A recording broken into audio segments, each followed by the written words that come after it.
Hello అండి, నేను మీ doctor Srikanth Kadaverugu, Sri Neelakanta multi speciality dental hospital Siddipet. ఈ రోజు డిస్కస్ చేయబోయే టాపిక్ ఏంటి అంటే, నార్మల్ గా మెటల్ క్రౌన్స్ పెట్టుకొని ఎంఆర్ఐ స్కానింగ్ తీసుకోవచ్చా?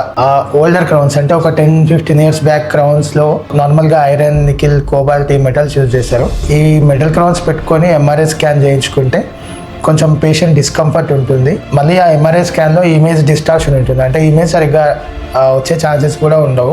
రీసెంట్గా వచ్చినటువంటి zirconia crowns, porcelain crowns, ceramic crowns దాంట్లో మెటల్ ఏమి ఉండదు. సో అలాంటి క్రౌన్స్ పెట్టుకొని ఎంఆర్ఐ చేయించుకున్నా కూడా ఎటువంటి ప్రాబ్లం ఉండదు.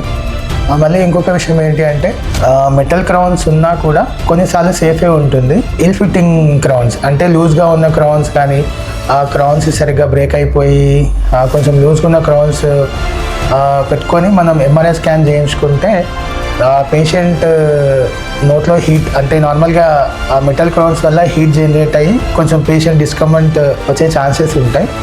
So better to consult dentist. And మళ్ళీ రేడియాలజిస్ట్కి కూడా క్రౌన్స్ ఉన్నాయని ఇన్ఫామ్ చేయడం బెటర్. మీరు ఎంఆర్ఐ కానీ సిటీ స్కాన్కి వెళ్ళే ముందు మీరు పెట్టుకున్న క్రౌన్స్ గురించి డెంటిస్ట్ని కానీ ఆ రేడియాలజిస్ట్ కానీ ఇన్ఫామ్ చేయడం బెటర్.